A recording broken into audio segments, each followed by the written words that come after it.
सभी को जय हिंद। तो आज का आपका जो सेट है बिहार पुलिस का जो प्रीवियस ईयर क्वेश्चन का जो सेट चल रहा है वो आज सेट नंबर 10 है, ठीक है। और इससे 4-5 सेट और चलेगा, यानी कि 15 से 16 सेट चलेगा आपका प्रीवियस ईयर क्वेश्चन। उसके बाद यानी 15 से 16 जैसे आपका प्रीवियस ईयर सेट खत्म हो जाता है तो आपका चलेगा मॉडल सेट, ठीक है। जब आपका एग्जाम पॉइंट ऑफ व्यू से बहुत इंपॉर्टेंट होगा। जैसे ही अब ये 15 से 16 सेट जो आप कंप्लीट कर लेते हैं रेगुलर, तो डेफिनेटली मैं आपको आपसे पूरा ये कह सकता हूँ दावे के साथ कि अगला जो मॉडल सेट लगाइएगा उसमें आपको डेफिनेटली 70 से 80 जो है आप अटेम्प्ट कर पाएगा, ठीक है। तो चलिए बिना देरी किए हम वीडियो को शुरू करते हैं। इस सेट में आपको टोटल नंबर ऑफ क्वेश्चन जो है 100 है, ठीक है। आपको 100 क्वेश्चन आपको इसमें मिलेंगे, ठीक है। 100 क्वेश्चन आपको इसमें टोटल है और शुरू से अंत तक आप बने रहिए। और अगर जो भी क्वेश्चन में आपको कोई डाउट लगे तो उसको आप ध्यान से देखिएगा, ठीक है, ताकि वो आसानी से क्लियर कर सके। और जहाँ जिस क्वेश्चन का आप आंसर जान रहे होंगे तो कमेंट बॉक्स में कमेंट जरूर कीजिएगा, ठीक है। तो चलिए स्टार्ट करते हैं। सफलता का एक ही मूल मंत्र है, केवल और केवल हार्ड मेहनत, ठीक है, और राइट डायरेक्शन। पहला क्वेश्चन है, निम्नलिखित में से कौन सा विखंडनीय पदार्थ है? विखंडनीय पदार्थ प्राकृतिक तत्व, ठीक है। विखंडनीय योग्य प्राकृतिक तत्व है तो ये आप सब जानते हैं, यूरेनियम 235, ठीक है। यूरेनियम 235 जो है वो नाभिकीय विखंडन में काम आता है, ठीक है। यूरेनियम 235 जो है नाभिकीय विखंडन में काम आता है। वैसे ये तीनों जो है पोलोनियम और प्लूटोनियम, ये भी दोनों जो है रेडियो एक्टिव एलिमेंट है, लेकिन विखंडन के रूप में केवल और केवल यूरेनियम 235 से काम आता है, ठीक है। प व्यंजन का उच्चारण स्थान क्या है? तो ये आपका हो जाएगा कंठ और ओष्ठ। हम क यानी क ख च छ ट ठ ये पाँचों हम बता चुके हैं, ठीक है। पिछले 9 सेट में हम इसमें करीब 3 बार चर्चा कर चुके हैं, 3 बार ये क्वेश्चन ऑलरेडी पूछा जा चुका है। तो अगर आप क्वेश्चन शुरू से, अगर आप हर सेट को कंप्लीट कर रहे हैं शुरू से लेकर अंत तक, 9वां सेट कंप्लीट करने के बाद 10वां सेट देख रहे हैं तो डेफिनेटली आपका ये इसका आंसर आपको याद हो गया होगा, ठीक है। अगर निम्नलिखित में से कौन सा एक पायरेडिमिन क्षार नहीं है? तो ये आपका हो जाएगा गुआनिन, ठीक है। ये आपका हो जाएगा गुआनिन। अगला है मोहनजोदड़ो का शाब्दिक अर्थ क्या हो जाएगा? तो ये आपका हो जाएगा मृतकों का टीला, ठीक है। ये आपका हो जाएगा मृतकों का टीला। अब चलते हैं नेक्स्ट क्वेश्चन। कह रहा है होम रूल लीग आंदोलन किसने प्रारंभ किया? ये हम कल ही के सेट में कराए थे, ठीक है। ये आपको कल ही के सेट में कराए थे, तिलक और एनी बेसेंट। इसका आंसर हो जाएगा तिलक और एनी बेसेंट, ठीक है। तिलक और एनी बेसेंट यानी कि लोकमान्य तिलक और एनी बेसेंट। अगला है, यदि x बराबर 2 + √3, x बराबर जो है 2 + √3, ये मैथ्स का क्वेश्चन है। तो निकालना क्या है कि x³ - 2x² - 7x + 2। तो या तो आप x का मान पुट कर लीजिए, ठीक है। पुट करने के बाद कैलकुलेशन कर लीजिए, इसका आप आंसर आ जाएगा 0। या फिर अगर इसका आप गुणनखंड भी करते हैं, ठीक है, यानी x³ - 2x² + -7x + 2 का गुणनखंड करते हैं तो आएगा x + 2 इंटू में x² - 4x + 1, ठीक है। यहाँ पर भी आप x का मान रखिए, यानी हर हालत में आपको x का मान रखना पड़ेगा, ठीक है। अब सॉल्व कीजिएगा तो आपका आंसर आएगा 0, ठीक है। आप सॉल्व कर लीजिएगा। अब चलते हैं 60 डिग्री के कोण पर आना 2 समतल कोण। इसको मिटा देते हैं, अगर आप चाहें तो स्क्रीनशॉट ले लीजिएगा। कह रहा है 60 डिग्री कोण बना रहा है, ठीक है। 60 डिग्री के कोण बना रहा है, उस पर आनत 2 समतल कोण है। समतल दर्पण समझिए, ये और ये दोनों समतल दर्पण है, ठीक है। वो एक दूसरे के बीच, या तो हम समानांतर कर दिए तो समानांतर नहीं, जैसे कि ऐसे और ऐसे। 1 मिनट फिर से फ्रेश करके हम दिखा देते हैं, ध्यान से देखिएगा। ये एक समतल दर्पण है, ठीक है। ये आपका कलई के भाग है। ये आपका दूसरा समतल दर्पण है, ये आपका कलई के भाग है। तो ये जो आपका जो डायरेक्शन है, यानी कि दोनों के बीच जो एंगल है वो 60 डिग्री का, ठीक है। अगर 60 डिग्री के दोनों का समतल दर्पण के बीच कोण है तो अगर यहाँ कोई ऑब्जेक्ट है तो इसका कितना प्रतिबिंब बन सकता है? इसका एक फॉर्मूला है 360 डिग्री बाई n, ठीक है। जहाँ n है आपका एंगल बताता है, ठीक है। अगर तो आपको 360 या एंगल 60 है तो दीजिएगा तक कितना कटेगा? 36, 6 मतलब कट जाएगा। और आपको इसका नोट में यही लिखा जाएगा कि अगर ये कटने के बाद सम आ जाए, यानी कि आपका सम आ जाए 2 से कटने वाला हो तो -1 करेंगे, ठीक है। और अगर विषम जैसे 5 आ जाए, 3 आ जाए, 7 आ जाए, अगर विषम आता है तो सेम टू सेम वही होता है, ठीक है। तो यहाँ पर सम आ रहा है यानी ये घटाकर 5 आपका राइट आंसर होगा, ठीक है। अगला जो क्वेश्चन है कि सभी जातिवाचक संज्ञा का समूह बताएं, यानी जो 4 समूह है इसमें सभी के सभी जातिवाचक कौन होंगे वो उसमें आपको चयन करना, ठीक है। जातिवाचक दैट मीन्स कार जो है ये पार्टिकुलर है नहीं, पूरा प्रॉपर कार की बात कर रहे हैं। नागरिक भी, लड़का भी, यानी ऑप्शन नंबर बी हो जाएगा। बाकी ये बुढ़ापा तो भाववाचक होगा, ये तो होगा नहीं। आपका भलाई ये भी अभी होगा नहीं। दिल्ली जो पार्टिकुलर है ये भी हो जाती नहीं होगा, ठीक है। नदी गोदावरी ये भी व्यक्तिवाचक होगा, जातिवाचक होगा नहीं, यानी कि ऑप्शन नंबर बी सही होगा, ठीक है। अब चलते हैं नेक्स्ट क्वेश्चन की ओर। करा गलत कथन को चिन्हित करें। करा विधानसभा के सदस्य की सदस्यता भंग की जा सकती है कब? तो पहला करा वो भारत सरकार या किसी राज्य सरकार के लाभ के पद पर आसीन है। जैसे ही लाभ के पद पर आप आसीन रहिएगा आपको वहाँ पर सदस्यता जो है आपको भंग कह सकते हैं, ठीक है। अगला है वह मानसिक रूप से विक्षुब्ध हो, ये भी सही है। अगला है वह दिवालिया हो तो भी हो सकता है। अगर आपकी उम्र 30 साल हो तब आपको सदस्यता भंग नहीं होगी, ठीक है। यानी कि ये जो क्वेश्चन है यहाँ के जो ऑप्शन है वो गलत दिया हुआ है। 30 वर्ष तो उसका चाहिए ही चाहिए, ठीक है। अगर 30 वर्ष है तो इसमें आपको सदस्यता भंग होने वाली बात है नहीं, तो यही आपका हो जाएगा गलत, ठीक है। अगला नागार्जुन सागर जो बांध है वो किस नदी पर है? तो नागार्जुन जो है साउथ इंडिया में, दक्षिण भारत में कृष्णा नदी पर, ठीक है। नागार्जुन सागर बांध जो है किस नदी पर है? कर्नाटक में। अगला है भारत में प्रथम आम चुनाव कब हुआ था? ये हुआ था 1952 में, ठीक है। भारत में प्रथम आम चुनाव 1952 में। और प्रथम जो पंचवर्षीय योजना थी, प्रथम पंचवर्षीय योजना वो भी थी 1952, 1951 से 56, ठीक है। 1951 से 56 फर्स्ट योजना आयोग था। अगला है एक तत्व ऑक्सीजन के साथ अभिक्रिया कर उच्च गलनांक वाला यौगिक निर्मित करता है, वह यौगिक जल में विलय है, ठीक है। यानी वह यौगिक जो है वो जल में घुलनशील है, तो वो क्या होगा? तो आपका हो जाएगा कैल्शियम, ठीक है। कैल्शियम इसका राइट आंसर हो जाएगा। अगला क्वेश्चन है ABC एक त्रिभुज है, ABC करा हुआ समकोण है जिसमें BAC यानी कि एंगल A जो है वो 90 डिग्री है। इसको B मान लीजिए, इसको C मान लीजिए, ठीक है। तब कह रहा है AD जो है BC पर लंब है, AD जो है BC पर पार्टिकुलर है, लंब परपेंडिकुलर लंब है, ठीक है। तो इसमें आपको चारों में चूज करना है, तो ये आपका हो जाएगा राइट आंसर इसका ABC into CD BC square, ये तो होगा नहीं। तो इसका जो आपका राइट आंसर होगा BD गुना CD, यानी कि इसका और इसका गुणनफल जो होगा BD गुना CD जो होगा AD के स्क्वायर के बराबर होगा, यानी कि BD गुना CD, ये हाफ और ये हाफ का स्क्वायर जो गुणनफल हो जाएगा वो ये परपेंडिकुलर जो लंब होगा यानी कि AD स्क्वायर के बराबर होगा। यह आपका फॉर्मूला होता है, इसको आप याद रखेगा, ठीक है। अगला है ईर्ष्या का सही संधि विच्छेद क्या हो जाएगा? इसका ऑप्शन नंबर D हो जाएगा, इसको देख लीजिएगा, ठीक है। अगला है संस्कृत व्याकरण के पिता के नाम से किन्हें जाना जाता है? तो संस्कृत व्याकरण का जो पिता है वो है पाणिनि, ठीक है। व्याकरण का पिता है पाणिनि संस्कृत व्याकरण के। योग में पतंजलि, ठीक है, योग में पतंजलि। अगला है जल राशि जो भारत और श्रीलंका को पृथक करता है, तो आपका हो जाएगा पाक जल संधि, ठीक है। ऑप्शन यहाँ नहीं दिया हुआ है, हम इसका आंसर बता देते हैं। भारत और श्रीलंका के बीच जो है वो है पाक जल संधि। और अगर पाक जल संधि ऑप्शन में ना आए तो आपको मन्नार के खाई पर क्लिक करना, ठीक है। यहाँ पहले भी हम बता चुके हैं, ठीक है। यहाँ अगर श्रीलंका है, ठीक है, इधर श्रीलंका है, ये आपका है पाक स्टेट पाक जल संधि, ठीक है। इधर मन्नार की खाई, इधर पाक जल संधि। अब चलते हैं नेक्स्ट क्वेश्चन की। यहाँ पर ऑप्शन भी दिया हुआ है, यहाँ पर पाक जल संधि ऑप्शन नंबर A है, ठीक है, ऑप्शन नंबर A है। अगला है मिट्टी जो रेगुर मृदा के नाम से, तो ये आपका हो जाएगा काली मिट्टी। ये क्वेश्चन बार बार पूछता है, तकरीबन हर एग्जाम में ऑप्शन भी पूछ जाता है, ठीक है। तो काली मृदा को हम रेगुर मृदा भी कहते हैं, इसका राइट आंसर हो जाएगा ये, ठीक है। अगला निम्नलिखित में से कौन सा कथन सत्य है? कह रहा ऑक्सीजन अणु में एक सहसंयोजी आबंध है, कॉपर सल्फेट आयोनिक यौगिक है, H2S सहसंयोजी यौगिक है, तो यही जो है H2S आपका कोवैलेंट यौगिक है, ठीक है, यानी कि सहसंयोगिक है। अगला है वैदिक काल में वर्ण व्यवस्था किसने प्रतिपादित की? इसका हो जाएगा आपका मनु, ठीक है, मनुवादी, ठीक है, मनु। वैदिक काल में जो वर्ण व्यवस्था बांटने की प्रक्रिया जो थी वो मनु ने की थी। अगला क्वेश्चन पे चलते हैं। कर संज्ञा शब्द कौन है? संज्ञा शब्द कौन है इसका आपको चुनना है, ठीक है। तो इसका राइट आंसर हो जाएगा आपका मधुर्य, ठीक है, ये आपका मधुर्य हो जाएगा, भाववाचक संज्ञा।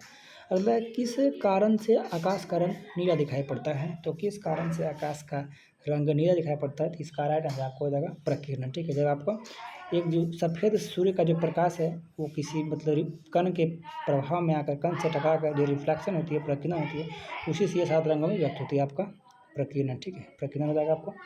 अगर नीचे दिए गए आकृतियों को, यानी कि ये तो आयत होगा, ये वर्ग है, ये भी त्रिभुज है, कह क्या रहा है इसको ऑप्शन देख लेते हैं। क्वेश्चन कह रहा है कि कौन आकृति देखिए निम्नलिखित में से कौन सा कथन सत्य है? सही कथन को चुनना। कह रहा है तीनों आकृतियों के क्षेत्रफल भिन्न भिन्न है। देख लेते हैं भिन्न है कि ना है। तो ये हो जाएगा 9 चौका 36 आयत है, तो ठीक है, आयत है तो 9 चौका 36 हो जाएगा। इसका भी छो का स्क्वायर करिएगा तो 6 चौका 36 है, ये दोनों तो बराबर है। इसका निकालिएगा तो अगर कर्ण स्क्वायर बराबर लंब स्क्वायर प्लस आधार स्क्वायर इसका निकालिएगा तो 145 में से 81 घटाइए ना तो 4 यानी कि 6 64 यानी इसका 8 आ जाएगा। इसका क्षेत्रफल 1/2 गुना आधार गुना ऊंचाई 8 गुना 9, 2 से 2 चक्कर 9 36, यानी कि तीनों का एरिया जो है 36 है, ये बिल्कुल सही है। अब कह रहा है तीनों यहाँ आकृतियों के क्षेत्रफल समान है, ये भी सही है। क्षेत्रफल भिन्न गलत बात है, यानी कि क्षेत्रफल समान है, ठीक है, क्षेत्रफल समान है। अगला वह अवस्था जब सचमुच में युद्ध हुआ नहीं हो किंतु युद्ध का माहौल हो। आप सब जानते हैं 1960-65 के दशक में रसिया और अमेरिका में, ठीक है, रसिया और यूएसए के बीच जो आपको वर्ल्ड वार चल रहा था शीत युद्ध का, ठीक है, शीत युद्ध का जो माहौल चल रहा था इसी को हम कहते हैं शीत युद्ध। इसमें केवल इसको हम वाक युद्ध भी कह सकते हैं, यानी कि इसमें कोई हथियार का यूज नहीं कहता है, ठीक है, बस माहौल रहता है, कभी भी युद्ध शुरू हो सकता है। अगर निम्नलिखित में से कौन सा गैर परंपरागत ऊर्जा के स्रोत, तो ये आपका हो जाएगा पवन, ठीक है, यानी कि पवन ऊर्जा हो गया, सूर्य हो गया, हाइड्रोलिक हो गया, जल वगैरह हो गया, ये सब आपका गैर परंपरागत ऊर्जा के स्रोत है, ठीक है, इसका राइट आंसर आपको हो जाएगा डी। अगला निम्नलिखित में से कौन सा संसाधन, कौन सा तरीका दूध तथा दुग्ध उत्पादकों के परीक्षण के लिए किया जाता है। आप भी जानते हैं कि दूध को शुद्धिकरण का प्रयोग पास्चुराइजेशन, ठीक है, पास्चुरीकरण का उपयोग किया जाता है, ये आपका राइट आंसर हो जाएगा। अगला क्वेश्चन की ओर चलते हैं, शुरू से अंत तक आप बने रहिएगा, जो भी क्वेश्चन का आप जवाब जान रहे होंगे आंसर वो आपको कमेंट बॉक्स में कमेंट कीजिएगा, ठीक है। अगला, राष्ट्रपति द्वारा राज्यसभा में मनोनीत सदस्यों की संख्या कितनी है, इसका आपका राइट आंसर होगा 12, ठीक है, 12 सदस्यों को राज्यसभा में राष्ट्रपति मनोनीत कर सकते हैं। और ये जो 12 सदस्य होंगे वो पुनः दोबारा अगर राष्ट्रपति का इलेक्शन होगा, चुनाव होगा, तो ये इसमें वोट नहीं कर सकते, ठीक है, केवल निर्वाचित सदस्य ही राष्ट्रपति के चुनाव में वोट दे सकते हैं, ठीक है, लोकसभा राज्यसभा के दोनों के। अगला है, और राज्यों की विधानसभाओं के, विधान परिषद की नहीं, केवल राज्य की विधानसभा। अगला, आइदर मीना और Sunita will collect handbag from the office, ठीक है, इसका हो जाएगा राइट आंसर हर, ऑप्शन नंबर बी। अगला, भारत में पंचायती राज व्यवस्था को लागू करने वाला प्रथम राज्य कौन था, तो आपका राजस्थान के नागौर जिला, ठीक है, राजस्थान के नागौर जिला से शुरू हुआ, ठीक है, इसका राइट आंसर राजस्थान हो जाएगा। पंचायती राज जो था वो बलवंत राय मेहता समिति की सिफारिश पर आया था, ठीक है। अगला क्वेश्चन को चलते हैं, भारत में निम्नलिखित में से कौन सा प्रदेश झूम कृषि, ये जो झूम कृषि जो है इस पे समझना वाली बात ये है कि इसमें वनस्पति यानी पेड़ पौधों को जलाकर उस पर जो राख यानी कि जो भूमि जो साफ किया जाता था वहीं पे खेती हो जाती है, ठीक है, और वो खेती एक ही बार किया जाता है, एक ही मौसम में, अगली बार वो कहीं और पर जंगलों को काट कर वहाँ पर किया जाता है, ठीक है। तो ये आपका जो प्रसिद्ध है, तो इसका आपका राइट आंसर हो जाएगा पूर्वोत्तर क्षेत्र में, ठीक है, यानी कि असम, मेघालय, त्रिपुरा, मिजोरम, इधर में आपका बिहार के इधर पूर्वोत्तर में। अगला शहर जो भारत की सिलिकॉन वैली के नाम से थी आपका हो जाएगा बेंगलुरु, ठीक है, कर्नाटक का राजधानी बेंगलुरु जो है सिलिकॉन वैली के नाम से जाना जाता है, भारत का सिलिकॉन वैली ये है, ठीक है। बाकी ओरिजिनल जो सिलिकॉन वैली है वो आपका यूएसए में, अमेरिका में। अगला है, चींटी या मधुमक्खी के काटने से उसका डंक में कौन सा, तो चींटी के डंक में फॉर्मिक अम्ल, ठीक है, फॉर्मिक अम्ल को हम बोलते हैं इसका आयुपेक। अगर अगला है, if I dot enough money I would buy all these books, इसका हो जाएगा इफ़ आई हैड, ठीक है, जो कि यहाँ पर वुड है तो वुड दोबारा बार बार यूज नहीं कर सकते। अगला है, 4NH3 + 5O2 4NO + 6H2O, इस अभिक्रिया में कौन सा पदार्थ अवकारक है, ठीक है, इसमें से कौन सा पदार्थ अवकारक है, ये आपको हो जाएगा अमोनिया NH3, ठीक है। अमोनिया पहला जो है कार्बनिक कंपाउंड है, ठीक है, पहला कार्बनिक यौगिक है जिसे प्रयोगशाला में बनाया गया था, नील्स बोर ने बनाया था, ठीक है, वॉयलर ने। अगला, सिक्किम जो है भारत का राज्य सिक्किम, वे सिक्किम एवं चीन किसके माध्यम से एक दूसरे से जुड़े, सिक्किम और चीन जो है एक दूसरे से किसके माध्यम से जुड़े, यानी कि एक दूसरे के बीच जो है वो कौन सा दर्रा है, कौन सा पास है, इसका हो जाएगा नाथुला दर्रा, ठीक है, नाथुला, याद रखिएगा ये क्वेश्चन 12 पूछता है, नाथुला और जयलेपला ये दोनों जो दर्रा है वो सिक्किम में, ठीक है, नाथुला और जयलेपला जो है वो सिक्किम में। अगला, किस माध्यम में ध्वनि का वेग अधिकतम है, ध्वनि का वेग केवल ठोस में अधिक हो सकता है, निर्वात में ध्वनि संचरण नहीं कर सकती है, ठीक है। अब चलते हैं नेक्स्ट क्वेश्चन की ओर। यदि घन के प्रत्येक किनारे को 50% बढ़ा दिया जाए, घन के प्रत्येक किनारे को 50% बढ़ाइएगा तो 50 × 50 बटा, रिक्वायर्ड हम ये फॉर्मूला दिए थे कि x ± y ± xy/100, ये हम कल ही यानी कि सेट नंबर 9 में ये फॉर्मूला हम दिए थे, ठीक है। तो ये फॉर्मूला को याद रखिएगा, कभी भी क्वेश्चन पूछ सकता है, और ये क्वेश्चन बार हर सेट में एक क्वेश्चन आप देख रहे होंगे अगर आप डेली सेट लगाया है, ठीक है। तो 50 हो जाएगा, इसको मिटा देते, ये फॉर्मूला आप याद कर लीजिएगा, ठीक है, कहीं नोट कर लीजिए अभी। तो 50 हो जाएगा 100, यहाँ 1 0 से 1 0, 1 0 से 1 0, 5 5 25, तो 100 + 25 यानी कि आपका फाइनली 125 आएगा, जो कि राइट आंसर होगा, ठीक है। अगला, मानव हृदय में शुद्ध रक्त कहाँ पाया जाता है, तो मानव हृदय में शुद्ध रक्त जो है वो आपका महाधमनी और बायां में, ठीक है, महाधमनी और बायां में। अगला है, इसमें एक अपवाद पूछेगा कि फुफ्फुस सीरा जब ऑप्शन में है, फुफ्फुस तो इसमें नहीं, यहाँ देखिए फुफ्फुस जो है इसमें भी शुद्ध रक्त होता है, ठीक है, इसमें भी शुद्ध रक्त होता है। तो केवल अगर इसे पूछे तो ये भी होगा, तो ये अपवाद में है, इसको याद रखिएगा। और अपवाद वाला क्वेश्चन उतना नहीं पूछता है पर फिर भी पूछ सकता है। अगला क्वेश्चन को चलते हैं। कर स्थानीय निकाय अपने लिए राजस्व इकट्ठा करती है तो वो किस प्रकार करती है, ठीक है। स्थानीय जो निकाय होती है पंचायती स्तर में, तो वो अपना गृह कर, ठीक है, गृह कर के रूप में। अगला निम्नलिखित में से कौन सा प्लास्टिक का बहुलक नहीं है, तो प्लास्टिक का बहुलक आपका टेफ्लॉन नहीं है, ठीक है। टेफ्लॉन जो है वो प्लास्टिक का बहुलक नहीं है, बाकी पॉलीथीन, पॉलीस्टीरीन, बैकेलाइट सब है। अगला है अरावली पहाड़ियाँ भारत का किस राज्य में है, ये आपका सेट नंबर शायद 8 में था। अरावली एकमात्र ऐसे पहाड़ी है जो केवल और केवल एक ही राज्य में है, वो आपका राजस्थान में, ठीक है। ये क्वेश्चन भी हम करवा चुके हैं और इसमें यह भी बताए थे कि हम अरावली जो है वो अवशिष्ट पर्वत है, अवशिष्ट पर्वत है, सबसे पुराना पर्वत है। इसकी सबसे ऊंची चोटी जो है वो राजस्थान के ऊपर है, गुरु शिखर, ठीक है, गुरु शिखर। अब चलते हैं नेक्स्ट क्वेश्चन पे। चिपको आंदोलन जो हुआ था, चिपको आंदोलन उत्तराखंड में, ठीक है, चिपको आंदोलन जो हुआ था उत्तराखंड में, वो जो थे सुंदरलाल बहुगुणा के नेतृत्व में किया गया था।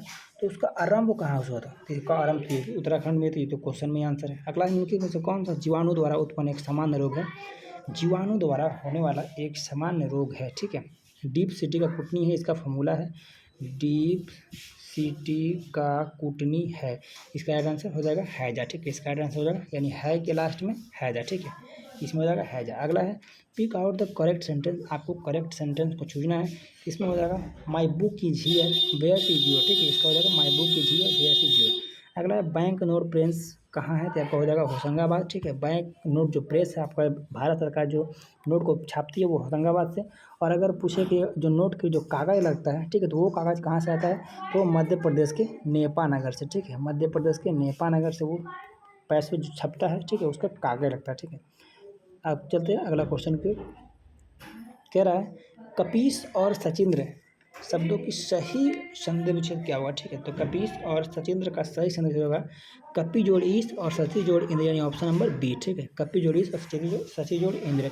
अगला है गुरु गोविंद सिंह की रचनाओं का संपादन किस पुस्तक में दिया गया, यह आपका हो जाएगा गुरु ग्रंथ साहिब, यह आपका हो जाएगा गुरु ग्रंथ साहिब, इसका हो जाएगा आपका दसम ग्रंथ, ठीक है, दसम ग्रंथ हो जाएगा। अब चलते हैं नेक्स्ट क्वेश्चन की। कह रहा है एक अवतल दर्पण के अक्ष पर एक वस्तु दर्पण की वक्रता केंद्र पर रखी है, दर्पण द्वारा निर्मित, जैसे ये आपका अवतल दर्पण है, ठीक है, ये आपका अवतल दर्पण है, ये साइड कलई किया हुआ है, अवतल दर्पण है। कह रहा है अक्ष पर एक वस्तु के अवतल दर्पण के अक्ष पर एक वस्तु के दर्पण वक्रता केंद्र पर रखी है, ये आपका सी है, ठीक है, ये आपका एफ है। तो यहाँ पर कोई वस्तु रखी हुई है, दर्पण द्वारा निर्मित प्रतिबिंब उसके ध्रुव के बीच की दूरी की, आप भी जानते हो कि ऐसी वक्रता केंद्र पर कोई वस्तु है और अवतल दर्पण है तो उसकी प्रतिबिंब जो है वो वक्रता त्रिज्या वक्रता केंद्र पर ही बनता है, लेकिन और वस्तु के साइज के बराबर बनता है, ठीक है। ये क्वेश्चन आप बात पूछता है और ये क्वेश्चन आपको याद रखिएगा, ठीक है। इसका हो जाएगा 2f के बराबर, क्योंकि आप जानते हैं कि c जो बराबर वक्रता त्रिज्या बराबर होता है वो f/2, या फिर यूँ कह सकते हो कि f बराबर, अगर ये पूरा को मानते हैं तो ये बराबर आप r/2 भी कह सकते हैं, ठीक है, r/2 भी कह सकते हैं, यानी कि 2f के बराबर है। अब चलते हैं नेक्स्ट क्वेश्चन की ओर। कह रहा है यदि n कोई प्राकृतिक संख्या हो तो अग्र लिखित में से कौन सा स्थान पर शून्य होगा, अगर n एक प्राकृतिक संख्या हो तो कौन सा स्थान पर शून्य होगा, ठीक है। ये क्वेश्चन आपको ध्यान रखिएगा, इसका राइट आंसर होगा आपका 2.5 टू दी पावर n, ठीक है। निम्नलिखित में से घोषणा पत्र किसने तैयार किया, स्वतंत्रता का जो घोषणा पत्र था वो खासकर जो क्वेश्चन पूरा नहीं लिखा है, क्वेश्चन जो है वो यूएसए का क्वेश्चन है, ठीक है, यानी कि यूएसए से संबंधित है। जो अमेरिकी स्वतंत्रता का जो घोषणा पत्र था वो सैमुअल एडम्स ने, ठीक है, सैमुअल एडम्स ने किया था। वहाँ के प्रथम राष्ट्रपति जॉर्ज वाशिंगटन थे, ठीक है, वहाँ के प्रथम राष्ट्रपति जो थे जॉर्ज वाशिंगटन। अब चलते हैं नेक्स्ट क्वेश्चन की ओर। शरीर में ध्वनि यंत्र को क्या कहा जाता है, शरीर में जो ध्वनि यंत्र है उसको क्या कहा जाता है, ये आपको हो जाएगा लैरिंग्स, ठीक है। जैसे यहाँ मुंह से यहाँ जो गला है यहीं पर आपका लैरिंग्स होता है, ठीक है। अब चलते हैं अगला क्वेश्चन की। 14वीं शताब्दी में मोरक्को के किस यात्री व इतिहासकार को न्याय व्यवस्थापक के रूप में दिल्ली सरकार दरबार के मोहम्मद बिन तुगलक द्वारा स्वागत किया गया, ठीक है। दिल्ली दरबार का मोहम्मद बिन तुगलक द्वारा स्वागत किया गया, ये आपको हो जाएगा इब्न बतूता, ठीक है, इब्न बतूता। इसके प्रसिद्ध पुस्तक का नाम था रहला, ठीक है, इब्न बतूता की पुस्तक का नाम था रहला। अगला है एक घड़ी की सेकेंड कि सुई 2 सेंटीमीटर लंबी है, इस सुई के सिरे की चाल कितनी होगी? इसका आपका राइट आंसर हो जाएगा 2.1 मीटर पर सेकेंड, 2.1 मीटर पर सेकेंड। अगला क्वेश्चन है, प्रथम मनुष्य निर्मित उपग्रह कौन है? प्रथम मनुष्य निर्मित उपग्रह कौन है? ये आपका हो जाएगा स्पुतनिक 1, जो कि रूस के द्वारा छोड़ा गया था। ठीक है, स्पुतनिक 1 सबसे पहले रूस के द्वारा छोड़ा गया था। अगला है, भारतीय हिमालय क्षेत्र का सबसे ऊंची चोटी कौन है? आप सब जानते हैं माउंट एवरेस्ट है, लेकिन वो भारतीय हिमालय के क्षेत्र में नहीं है। ये आपका माउंट एवरेस्ट नहीं हो, बल्कि होगा K2 हो जाएगा, ऑस्टिन गार्डविन। ठीक है, आपको हो जाएगा ऑस्टिन गार्डविन। लेकिन ये भी भारत का आपका जो है वो POK में है, इसको प्रॉपर नहीं कर सकते। आपका हो जाएगा इसका राइट आंसर कंचनजंगा। ठीक है, आपका इसका हो जाएगा कंचनजंगा। अगर भारत में पूछे तो गार्डविन ऑस्टिन होगा, भारत का पूछे तो कंचनजंगा होगा, और केवल हिमालय पूछे तो एवरेस्ट होगा। ठीक है, इसके क्वेश्चन को आप ध्यान से देखिएगा। माउंट जो कैलाश पर्वत है वो आपको तिब्बत में। अब चलते हैं नेक्स्ट क्वेश्चन की। ठीक है, एक एक वर्ड पे आपको ध्यान देना होगा, क्योंकि यहाँ वहाँ पर काफ़ी कंजेस्टेड है। अलग अलग सरकार की ओर से भारत में महिलाओं के हित संरक्षण के लिए से कौन सा गठन, किसका गठन किया गया है? इसका आपको हो जाएगा राष्ट्रीय महिला आयोग। जो महिला आयोग है वो महिलाओं के हितों के रक्षण के लिए सरकार के द्वारा गठन किया गया एक संस्था है। अगला है, choose the right option. The sun जो है यानी सूर्य जो है dot dot in the east, सूर्य पूरब में उगता है। इसका हो जाएगा the sun rises in the east. ठीक है, ये उसका डेली का काम है, तो आपका हो जाएगा इंडेफिनिट में, तो राइजेज इन द ईस्ट। अगला, निम्नलिखित में से कौन सी फसल तेल के बीज उत्पन्न करती है? तेल के बीज सूर्यमुखी हो जाएगा। ठीक है, तेल के बीज उत्पन्न करती है, आपका राइट आंसर हो जाएगा तेल के लिए बीज उत्पन्न करते हैं, तो आपका इसका हो जाएगा पिजन पी। ठीक है, ये पिजन पी याद रखिएगा। ऐसे तो तेल सूरजमुखी से भी होता है, अलसी से भी होता है, तिल से होता है। क्वेश्चन में ध्यान रखिए, क्वेश्चन करा है उत्पन्न नहीं किया था। ठीक है, तो आपको हो जाएगा पिजन पी। बाकी तीनों से, यानी कि तेल से भी, अलसी से भी, और सनफ्लावर यानी कि सूर्यमुखी से भी, ये तीनों से उग सकता है। अगला है, ये क्वेश्चन काफ़ी इंपॉर्टेंट है, साइंस का क्वेश्चन है। ठीक है, और वेक्टर से क्वेश्चन है। ये क्वेश्चन कर रहा है कि इसमें निकालना क्या बल। तो आप जानते हैं जो F बराबर होता है, बल बराबर होता है F बराबर A में होता है। ठीक है, नॉर्मल होता है। लेकिन जब डायरेक्शन दे दिया हो, जब आपको एंगल दे दिया हो, तो इसका हो जाएगा एम ए साइन थीटा। इसका हो जाएगा एम ए साइन थीटा। ठीक है, अब इसको बनाते हैं एम ए साइन थीटा। ठीक है, M A sine theta. M कितना है 2, यानी मास कितना है 2। एसिलेशन कितना है, एसिलेशन तो जी के लिए बराबर है, तो यहाँ इसको mg कर सकते हो, mg साइन थीटा। जी जो है वो 10 के बराबर है। साइन थीटा कितना है 30 डिग्री, 37 का मान कितना होता है 1/2। 2 से 2 काट दीजिए, बचेगा 10। ये 10 जो है वो न्यूटन का आएगा। ठीक है, तो 10 न्यूटन आपका राइट आंसर है। अगला कह रहा है, श्री पद्मनाभ स्वामी मंदिर कौन से राज्य में स्थित है? श्री पद्मनाभ स्वामी मंदिर जो है कौन से राज्य में स्थित है? तो ये आपका हो जाएगा श्री पद्मनाभ मंदिर जो है आपका केरला में। ठीक है, ये आपका हो जाएगा केरला में। अब चलते हैं नेक्स्ट क्वेश्चन की ओर।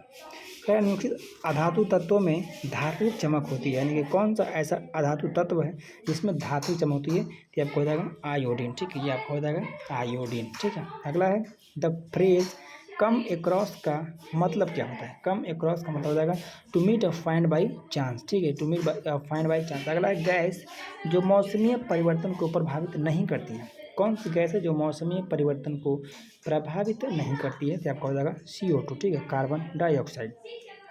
अगला है, तारक रश्मियाँ निकलती है, तारक रश्मियाँ निकलती है तारक काई से। ठीक है, ये आपका हो जाएगा तारक काई से। ठीक है, अगला क्वेश्चन को चलते हैं, सबसे छोटी अभाज्य संख्या एवं सबसे छोटी भाज्य संख्या। आप जानते हैं कि सबसे छोटी अभाज्य संख्या और एकमात्र समभाज्य संख्या 2 है, और सबसे छोटी भाज्य संख्या कौन है? तो आपका हो जाएगा 4। ठीक है, भाज्य संख्या के मस और लस का गुणनफल क्या है? तो 2 और 4 का मस हो जाएगा 2, और लसा हो जाएगा 4, गुणनफल कितना हो जाएगा 8। ये आपका राइट आंसर। ठीक है, यानी कि ऑप्शन नंबर डी हो जाएगा 8 राइट आंसर। अगला, उपसर्ग के बारे में सत्य कौन नहीं, यानी कि कौन सा गलत है? तो शब्द के प्रारंभ में जोड़ता है ये तो सही, उपसर्ग शब्द के अंत में यही गलत है, आपको आगे बढ़ना नहीं है, यही आपका हो जाएगा। ठीक है, अगला है, आध्यात्मिक खनिज का उदाहरण है। आध्यात्मिक खनिज का उदाहरण कौन है? तो आपको हो जाएगा मैग्नीज। ठीक है, बाकी कोबाल्ट, टीन, निकल सब धातु है। अगला, सूर्य के द्वारा विकिरित ऊर्जा का कारण क्या है? तो आपको हो जाएगा नाभिकीय संलयन, जो कि आपका हाइड्रोजन जो है वो हीलियम में बदलता है। हाइड्रोजन जो है वो हीलियम में बदलता है, यानी कि नाभिकीय संलयन। अगला है, लोकतांत्रिक सरकार का 3 अंग कौन कौन है? कार्यपालिका, विधायिका, न्यायपालिका। ये आपका राइट आंसर। ठीक है, कार्यपालिका, न्यायपालिका और विधायिका। अगला है किस वार्षिक चक्रवृद्धि ब्याज की दर से 7500 रुपये का मिश्रण 2 वर्षों में 8427 हो जाता है। आप जानते हैं जब CI का क्वेश्चन होता है, ठीक है, CI में ब्याज बराबर इंटरेस्ट बराबर होता है मूलधन यानी कि P इंटू 1 + R/100 के पावर T माइनस P, ठीक है। यहाँ तो ब्याज तो दिया हुआ नहीं, तो ब्याज को हम मिश्रधन से मूलधन घटाते हैं, मिश्रधन से मूलधन घटाइएगा तो जो आएगा ब्याज आएगा, तब घटाइए 8427 और 7500 है तो 7 2 5 यहाँ 14 है और 9 5 14 हो जाएगा और साथ में 7 यानी 927 होगा बराबर मूलधन जो है आपका 7500 है, ठीक है। यहाँ पर मान रखिएगा 1 + R जो रेट है उसी को तो निकालना है, तो रेट बटा 100 कर देते हैं, पावर T है 2 वर्षों है 2 निकालिए माइनस P, तो माइनस जो 7500 कीजिएगा इसी को आपको 7500 जोड़ दीजिएगा तो आपको 82, यानी कि यहाँ पर जो सॉल्व कीजिएगा, ठीक है, इसको आपको इसी क्वेश्चन फार्मूला पे आपको सॉल्व करना है। तो आपका जो राइट आंसर आपका आ जाएगा, हम आंसर आपको दिखा देते हैं, आंसर आपका आ जाएगा 6%, ठीक है। आप इसी फार्मूला पर ब्याज बराबर इसी फार्मूला पर आप सॉल्व कर लीजिएगा, ठीक है। क्वेश्चन थोड़ा सा ले दिए। अगला है जड़ को कोशिका में उपस्थित लवक को क्या कहते हैं। जड़ की कोशिका में उपस्थित लवक को क्या कहते हैं, आपका हो जाएगा ल्यूकोप्लास्ट, ठीक है। ल्यूकोप्लास्ट जो होता है वर्ण विहीन होता है, ठीक है, वर्ण विहीन होता है यानी कि वो कलरलेस होता है, और जो कलर देता है वो है क्लोरोप्लास्ट, ठीक है। कलर जो होता है वो क्लोरोप्लास्ट जो हरा होता है, और जो फूल और फल का जो रंग देता है वो आपका क्रोमोप्लास्ट, ठीक है, आपका क्रोमोप्लास्ट। और जो पेड़ के बाहरी एरिया में होता है, ठीक है, जो मृत हो जाते हैं और जिससे एनर्जी वो लेती है वो आपका है सेल्यूलोज। अगला वल्लभ भाई पटेल को सरदार की उपाधि ये हम पिछले सेट में करवा चुके हैं, इसका हो जाएगा बारदोली आंदोलन में बारदोली की महिलाओं ने दिया था, ठीक है। बारदोली आंदोलन में बारदोली के महिलाओं ने दिया था सरदार वल्लभ भाई पटेल को सरदार की उपाधि। अगला है मात्रा स्थिर रखते हुए जब किसी पिंड की गति दोगुनी होती है, जब किसी पिंड की गति दोगुनी होती है मात्रा को स्थिर में रखते हुए तो क्या होता है, ठीक है। देखिए मात्रा को स्थिर में रखते हुए क्वेश्चन कह रहा है, मात्रा को स्थिर में रखते हुए किसी पिंड की गति दुगनी हो जाती है तो जैसे मोमेंटम बराबर होता है मास इंटू वेलोसिटी। अगर वेग दुगना करते हैं तो संवेग भी है वो दुगना हो जाएगा। और काइनेटिक एनर्जी की बात की जाए तो अगर वेग को दुगना करते हैं तो हाफ होता है mv², तो काइनेटिक एनर्जी होता है 4 गुना हो जाता है, तो 4 गुना कोई बात है ही नहीं, तो काइनेटिक एनर्जी होगा नहीं, बचेगा संवेग, ठीक है। ऑप्शन नंबर बी हो जाएगा। अगला है फुटबॉल वर्ल्ड कप 2014 कौन सा देश तीसरे स्थान पर है, यानी 2014 में जो फीफा वर्ल्ड कप हुआ वो उसमें कौन सा देश जो है वो तीसरे स्थान पर था, इसका हो जाएगा नीदरलैंड, ठीक है, आपको हो जाएगा नीदरलैंड। अभी हाल ही में जो था वो अर्जेंटीना ने जीत लिया है, इसका कप्तान जो था लियोनेल मेसी थे। अब चलते हैं नेक्स्ट क्वेश्चन की। कह रहा है पंचायतों नगर निगमों और नगर पालिकाओं के चुनाव हेतु संबंधित क्षेत्र को छोटे छोटे निर्वाचित क्षेत्रों में विभाजित किया जाता है जो आपको वार्ड कहलाता है, ठीक है। वार्ड कहलाता है, आपको पंचायत में हो या फिर नगर निगम में हो, अभी हाल ही में चुनाव हुआ उसको वार्ड कहते हैं। वार्ड में डिवाइड करता है, वार्ड नंबर 1 2 3 ऐसा होता है। अगला पूर्वकालिक क्रिया का उदाहरण कौन है तो आपको हो जाएगा पिताजी चाय पीकर दफ्तर चले गए, ठीक है, यानी पूर्वकालिक क्रिया। अगला है एक निर्माता अपने उत्पाद के अंकित मूल्य पर 20% की छूट देता है, अंकित मूल्य पर 20% की छूट देता है। इस क्वेश्चन को देख लीजिए थोड़ा सा, 20% का छूट देता है। खुदरा विक्रेता घटे हुए मूल्य पर पुनः 30% यानी कि एक बार और 30% का छूट दे रहा है, इसका मतलब माइनस में, तो समतुल्य छूट है। इसका भी हम फार्मूला बताए थे, जो फार्मूला था x + -y + -xy/100, ठीक है। अगर माइनस में हो तो माइनस की जगह जहाँ जहाँ प्लस है तो प्लस है, तो -20 -30 है, ये इसका हो जाएगा -20 -30 माइनस माइनस प्लस हो जाएगा 20 × 30/100, ठीक है। 1 0 से 1 0 1 0 से 0 20 और 30 50, लेकिन 50 माइनस में आएगा, प्लस हो जाएगा 20 3 दूनी 6, 50 में से 6 घटाइएगा तो आपका हो जाएगा 44%, ठीक है, आपका 44%, लेकिन माइनस में है तो माइनस में तो पूछ ही रहा है, इसमें कोई शक नहीं। अब चलते हैं नेक्स्ट क्वेश्चन। कह रहा है ICS की परीक्षा पास करने वाले प्रथम भारतीय कौन थे। ये तो बहुत ही फेवरेट क्वेश्चन और सबसे ईजी क्वेश्चन भी है। इसका हो जाएगा सुरेंद्रनाथ बनर्जी, ठीक है, सुरेंद्रनाथ बनर्जी। रविंद्रनाथ टैगोर को प्रथम नोबेल पुरस्कार मिला था 1913 में, यह भी क्वेश्चन पूछा था, ठीक है। अगला है भारतीय प्राकृतिक गैस का मुख्य अवयव है, प्राकृतिक गैस का मुख्य अवयव आपका है मीथेन गैस, ठीक है। प्राकृतिक गैस का मुख्य अवयव मीथेन गैस है, और जो LPG गैस है, LPG गैस उसका मुख्य अवयव प्रोपेन यहाँ है, सॉरी, प्रोपेन प्लस ब्यूटेन, ठीक है, प्रोपेन और ब्यूटेन है। अब चलते हैं नेक्स्ट क्वेश्चन की ओर। निम्नलिखित में से व्यस्ततम समुद्री व्यापारिक मार्ग कौन है? सबसे व्यस्त समुद्री मार्ग कौन है? तो आपका हो जाएगा जो स्वेज नहर वाला है, ठीक है, स्वेज नहर वाला है। आपका हो जाएगा उत्तरी अटलांटिक और का व्यापारिक मार्ग, उत्तरी अटलांटिक का व्यापारिक मार्ग। अगला है भारत में सरकार का रूप कैसा है? आप सब जानते हैं ये आपका लोकतंत्रात्मक है, लेकिन लोकतंत्रात्मक में भी संसदीय है या अध्यक्षीय, ठीक है, ये दोनों में से आपको हो जाएगा संसदीय, ठीक है, यहाँ पर संसदीय सरकार है, संसदात्मक है।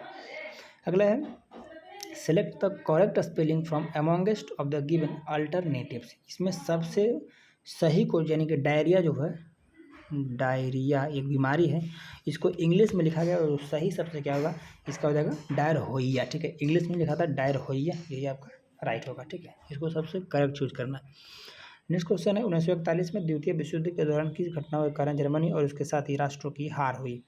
ठीक है, इसका आपका राइट आंसर हो जाएगा इटली जो है वो जर्मनी, यानी कि इटली के तो मुसोलिनी और जर्मनी के हिटलर, ठीक है, ये दोनों साथ लड़कर युद्ध कर रहे थे, और जब ये हार गए तो इनका भी हार धीरे धीरे कमर टूट गई, ठीक है, तो इनका भी राष्ट्र में हार हुई। ऐसे अगर पूरा देखा जाए तो जर्मनी का रूस पर आक्रमण और जापान का पर्ल हार्बर बंदरगाह पर आक्रमण, ये जब आक्रमण किया तो अमेरिका जो अटैक करने लगा, ठीक है। अगला यदि log 243, इसका देखिए, देख लेते हैं। कर है log 200, यहाँ पर x लिखता है, ठीक है, x छूट गया है तभी ना x का मान निकालेगा, तो यहाँ पर log x to the power 243 बराबर यहाँ पर है 5। तो यहाँ पर अगर x बराबर निकालिएगा, एक मिनट, देखिए यहाँ पर 5 नहीं -5 है, एक मिनट फिर से देख लेते हैं। कह रहा है कि log x के पावर 243 इज इक्वल टू -5। यहाँ पर हम 243 बराबर लिख सकते हैं x टू दी पावर -5। जो 243 है वो 3 के पावर 5 है, ये आप देख लीजिए, 3 3 27 81 243 बराबर यहाँ पर x के पावर -5 है, ठीक है, ये हो जाएगा। अगर x के पावर -5 को हम ऐसे कर सकते हैं 1/x के पावर 5, कोई दिक्कत यहाँ नहीं होगा, ना होना चाहिए, और फिर 3 के पावर 5, यहाँ पर पावर 5 तो बराबर में कैंसिल हो जाएगा, यानी x के पावर 1/3, x के पावर 1/3 इसका राइट आंसर हो जाएगा। अब चलते हैं नेक्स्ट क्वेश्चन की ओर। करा एक गैस में संचरित होने पर तरंग की तरंगदैर्ध्य उसी ताप पर वायु के तरंगदैर्ध्य की दुगुनी है, यानी कि 2 गुनी कर रहा है। तो अगर तरंग का वेग 340 है वायु में, तो गैस में तो दुगुना पहले से कर रहा है, तो 34 दूने आपका हो जाएगा, 3 दूने 6, 4 दूनी 8, यानी कि 680 मीटर पर सेकंड। दुगुना करा, दुगुना कर दीजिए। अगला करा एक पदार्थ की जल में विलेयता ताप बढ़ने पर क्या होता है? ताप बढ़ने पर घटती है, वो पदार्थ कौन सा है? यानी कि जल में जो विलेयता है वो ताप बढ़ने से घटती है, ठीक है, यानी उल्टा हो रहा है, ताप बढ़ने से घटती है, तो आपका हो जाएगा गैस, ठीक है, ताप बढ़ने पर घटती है, यानी उसका हो जाएगा गैस। अगला है महापौर निम्नलिखित में से किसका प्रमुख होता है? महापौर जो है वो आपका नगर निगम में होता है, ठीक है, महापौर जो है वो आपका नगर निगम में होता है। अब चलते हैं नेक्स्ट क्वेश्चन की ओर। कह रहा है नदी जो दक्षिणी गंगा, ये दक्षिणी गंगा का क्वेश्चन पिछले बार भी आया था, ये आपको हो जाएगा गोदावरी, ठीक है, दक्षिणी गंगा गोदावरी है, सबसे लंबी भी है गोदावरी नदी है, सबसे लंबी नदी जो दक्षिण भारत की वो गोदावरी है, ठीक है, बाकी तो है ये गंगा अपना 2525 किलोमीटर। ये क्वेश्चन लोकमान्य तिलक के विषय में कौन सा कथन गलत है? पहला क्वेश्चन, उन्होंने मराठी पत्र केसरी प्रकाशित किया, ये भी सही है। वह नरमपंथी कांग्रेस नेता थे, उन्होंने गणपति एवं शिवाजी नामक त्योहारों का शुरुआत की, यह सही है। अगला 1997 में वैमनस्य एवं घृणा फैलाने के आरोपों के लिए कैद किया गया था, तो ये भी आपका सही है, लेकिन वो नरमपंथी नेता नहीं थे, ठीक है, वो गरम दल के नेता थे। अगला भारत में मैग्नीज का सर्वाधिक प्रतिशत उत्पादन करने वाला निम्नलिखित में से कौन राज्य है? तो आपको हो जाएगा मध्य प्रदेश, ठीक है, मैग्नीज का मध्य प्रदेश, लोहा में उड़ीसा, ठीक है, लोहा में उड़ीसा। अगला है लोकतंत्र जनता का जनता द्वारा जनता के लिए शासन, ये फेवरेट क्वेश्चन है, यानी कि बहुत इजी क्वेश्चन है, और आप थोड़ा कम पूछता है लेकिन फिर भी पूछ देता है। इसका हो जाएगा अब्राहम लिंकन, ठीक है, जो कि यूएसए के राष्ट्रपति थे। अगला हो जाएगा भारत का संविधान कैसा है? तो ये लिखित है, ठीक है, भारत का संविधान जो है वो लिखित है, ये आपका। अगला कह रहा है 1 to 3 भी दे रहा है, तो संघीय भी है, लिखित भी है, एकात्मक तो है नहीं, परंपराओं पर आधारित तो है नहीं, यानी कि ऑप्शन नंबर आपका केवल 1 और 2 यानी कि ऑप्शन नंबर ए हो जाएगा। ठीक है, अगला मैथ का क्वेश्चन है A/B बराबर 2/3। A/B बराबर 2/3 कह रहा है, B/C बराबर 4/5 कह रहा है। तो निकालना है A/B/C, तो 2 चौका गुना कीजिए 8, 3 चौका अनुपात में 12, अनुपात 3 पंचे 15, यही आपका रिक्वायर्ड आंसर। ठीक है, 8/12/15 जो कि ऑप्शन नंबर डी में। अगला, हिमखंडों के पिघलने का मुख्य कारण क्या है। हिमखंड जो है हिमालय पर्वत में अभी हाल ही फिलहाल में बहुत सारे हिमस्खलन होते हैं, ठीक है, गर्मी की वजह से। तो उनके पिघलने का जो है मुख्य कारण क्या है, ये आपको हो जाएगा ग्लोबल वार्मिंग। ठीक है, भूमंडलीय ताप वृद्धि। अगर इनके में से कौन सा जीवाश्म ईंधन नहीं है, ये हो जाएगा आपका यूरेनियम। ठीक है, बाकी कोयला, पेट्रोलियम, प्राकृतिक गैस सब जीवाश्म ईंधन है, यूरेनियम नहीं है, ये आपका नाभिकीय ईंधन के रूप में आ जाएगा। अगला है, निम्नलिखित में से कौन सा देश त्रिदेशीय संधि का सदस्य नहीं है। त्रिदेशीय संधि का सदस्य नहीं है, आपको आ जाएगा इटली। ठीक है, जो कि इटली जो था वो आपका जर्मनी के पक्ष में था, जर्मनी के पक्ष में था। रूस, फ्रांस, इंग्लैंड सब एक ही त्रिदेशीय संधि में थे, और जो भारत था वो गुट निरपेक्ष के पक्ष में थे। अगला, लोहे पर कलई के लिए निम्नलिखित में से किस धातु का उपयोग किया जाता है जिससे कि उसके क्षय को रोका जा सके। तो आपको हो जाएगा जिंक का, जिसको बोलते हैं यशद लेपन, यशद लेपन। ठीक है, इसको हिंदी में बोलते हैं गैल्वेनीकरण, गैल्वेनाइजेशन। अगला, जापान, जर्मनी और इटली ने मिलकर एक गुट का निर्माण किया। जापान, जर्मनी और इटली ने मिलकर एक गुट का निर्माण किया। उस गुट का नाम क्या था, उस गुट का नाम था धुरी राष्ट्र, और जो उसके विपक्ष में थे उसका नाम था मित्र राष्ट्र। ठीक है, उसके विपक्ष में थे उसका नाम था मित्र राष्ट्र। तो फाइनली आज का सेट समाप्त हुआ। ठीक है, अगर आप नए हैं तो चैनल को सब्सक्राइब कीजिएगा। मिलते हैं नेक्स्ट वीडियो में, तब तक के लिए